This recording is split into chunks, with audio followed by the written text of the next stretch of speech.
So, good afternoon. I am so excited. I'm here with my colleague Gloria Thornwell of Blueprint Human Capital Company, and Gloria, I'm so excited. Thank you very much. Because we have this training that's coming up on August 24th. Yes, we do. And you know, the thing that I find most exciting about this, Gloria, is that it's long overdue. Yes. I mean, your company and my company is Johnson's Immediate Solutions. Our short name is JI Solutions. JI Solutions. JI Solutions LLC. And so we're here in the headquarters of JI Solutions, downtown, beautiful Baltimore. Beautiful Baltimore. Minutes away from the Baltimore Harbor.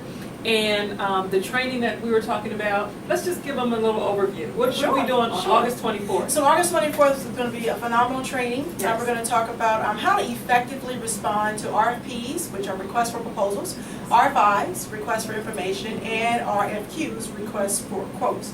So we have a phenomenal trainer coming. Yes. Her name is Tashiana Carter, and she's actually in charge of acquisitions at the at the National Labor Relations Board. And so she's been one of our conference presenters in the past and has agreed to come on and teach an actual hands-on workshop on how to best respond to those requests. You know, Gloria, when we first started talking about putting something like this together, I would say maybe 3 or 4 months ago, we were both in the thick of things with our 8A certification. Yes, yes. And you know, just being an 8A certified company, you know, gives us such an advantage. And I think we would be remiss if we didn't share the knowledge and information that we have with other business owners. And the fact that we're putting this training on in August, on the 24th, here in Baltimore at our downtown location, I think it's going to be first of all, I think it's going to be enlightening. Yep. The group is going to be small enough, not too small, but small enough so that there's one-on-one type of attention. Exactly. And it's not just going to be Tashiana just speaking at us during this training. She's actually going to be interacting with the training participants. Absolutely. So tell us, or tell the folks who are listening, who should attend our training? So listen, anyone who's responsible for business development, for capture, proposal writers, those who are responsible for pricing, so pricing analysts as well, CEOs, CFOs, anyone who's responsible for winning contracts and responding to RFPs, RFIs, and RFQs for their company should attend this. It's not just a course; it is a workshop. A workshop. And so we're going to have workbooks and real, actual RFPs that Tashiana is going to sort of help us walk through the details of an RFP, the pieces to pay most attention to, the pieces to which you should have the stronger writing. Those types of things. RFIs, again, she's going to go through the details, what it really means and what the government does with them. Right. And then, of course, RFQs, requests for quotes. So those who are responsible for pricing really should be here to understand how to submit a quote that is reasonably priced, but also such that the government will take it seriously. Yes. You know, I think one of the things for me, Gloria, when I first started the company in 2011, the first time that I saw an RFI, you know, I was like, what is this? What is it? What is this? What does it mean? Yeah, what does it mean? What information is the government trying to glean from me providing this information? And so actually having someone on site, here, close and personal, to go through this information is just invaluable. And then you go into the RFQ, in the RFI, and and it's so much information. It's really intimidating. It is intimidating. It's intimidating if you're unfamiliar with it. Correct. I mean, so the government uses a lot of acronyms and a lot of language that coming from our world, is quite unfamiliar to us, and so that's what Tashiana is going to do. She's going to explain the definitions, what it means, etc.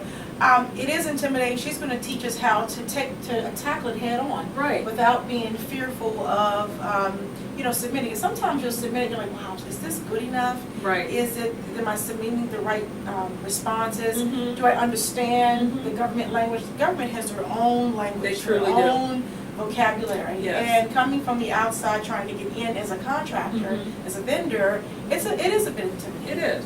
And it's really funny because I've worked for the government for 18 years, and even with this process, sometimes I feel like I'm an outsider looking in. If you see an RFI or RFQ, and it's 100 some odd pages, that's intimidating in itself because you don't really know where to start, how to pull this document apart and really get to the meat and the substance. That's right, to the meat and the potatoes. Yeah, and what you're supposed to be focusing on. So this training is actually going to identify the sections that we should be focusing on.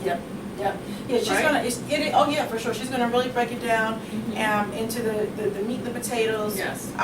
What's most important, where to read first. I mean, she always tells me, Gloria, read the entire RFP. Don't skip anything, read everything.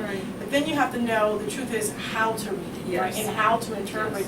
Because, everyone's writing style is a little bit different. Yes, it and is. so we have to, again, understand government language, government definitions, acronyms, that sort of thing. And she is really going to focus in on making sure that you submit it on time. On time. Timeliness is key. Yes. And the other thing, we learned this the hard way. We were at the tail end of a submission when we first started the company. Lessons learned. Yes. We didn't realize, and I don't know if we even saw this, that we had to go back and reference previous amendments to the request. Right. And, luckily, at the 11th hour, we just did like a final review. And we said, oh my God, we were supposed to go back and look to see if there had been any amendments, and we were supposed to reference that. And so those little tidbits of information are critical because your proposal can be thrown out based on that. Yeah, because they'll say you're not following the instructions. Exactly. You can't even follow simple instructions. Exactly. You have to go back and revisit the RFP online, if it's Fed, BizOp, Fed Connect, wherever you found it, to see if there have been amendments, updates, etc. The amendment could be that they've changed the date.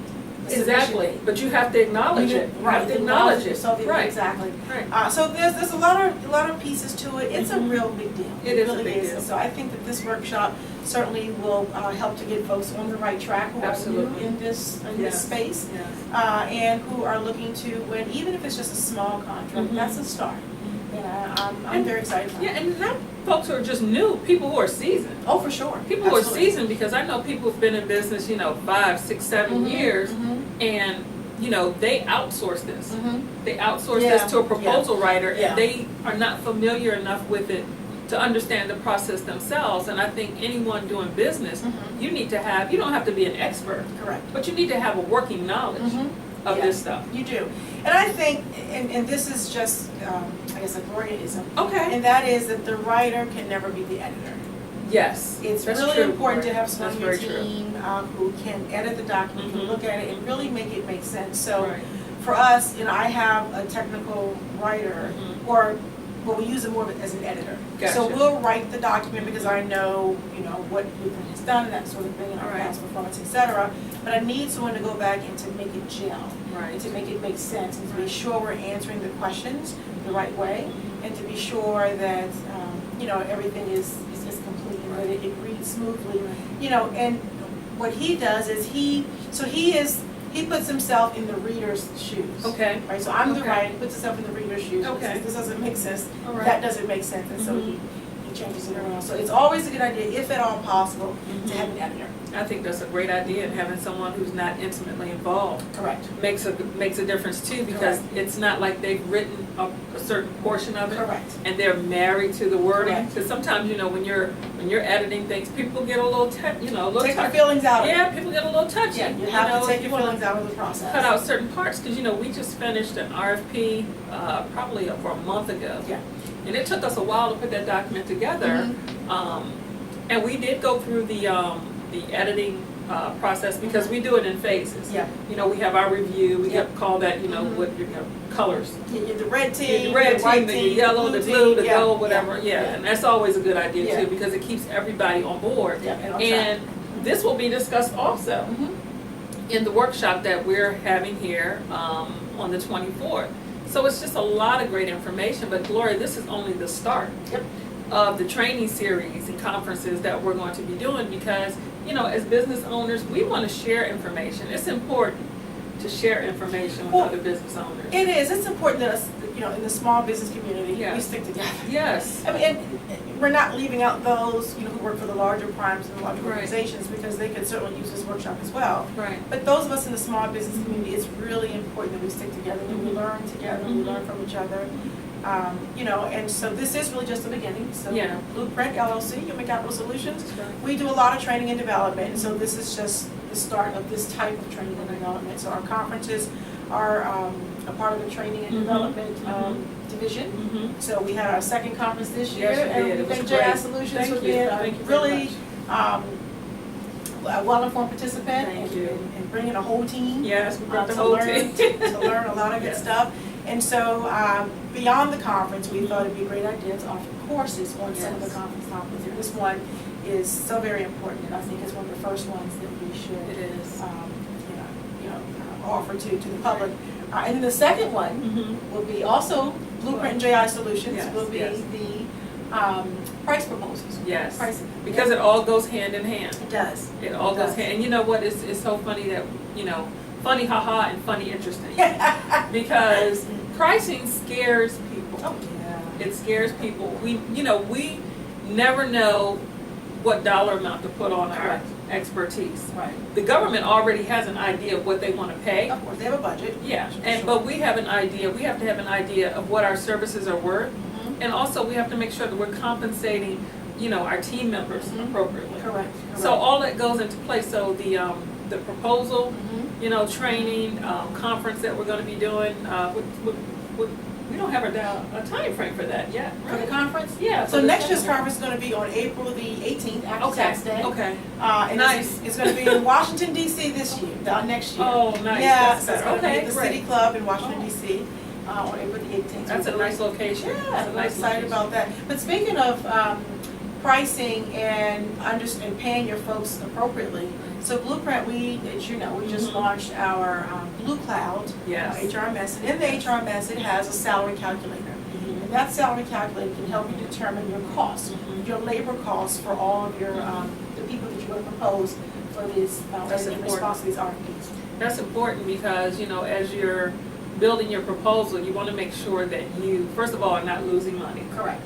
And this is the other thing, you submit a proposal and say you underbid. You're just trying to get your foot in the door and you underbid, and the government accepts your proposal. You're held legally. It's a contract. It's a contract. You're legally held to do that work for whatever period of price that time, you quoted. for the That's right. price that you quoted. So that's another thing. Especially if it's firm fixed price. Oh my And that's the goodness. thing that we're Yeah. going to talk about at the pricing workshop we're going to have after the RFP, RFQ, RFI. But even though, still, Tashiana can talk about the Yes. different types of pricing strategies that are out there. So if you're responding to an RFQ or a request for a quote, you have to know what type of contract Yes. you're looking to Yes. submit a quote for, right? So is it firm fixed price? Is it cost plus? Is it time and materials? Those things.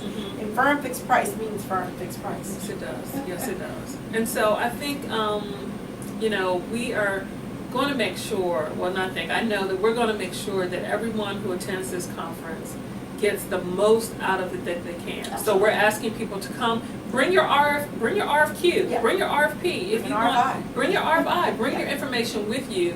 We're actually going to dissect one Yep.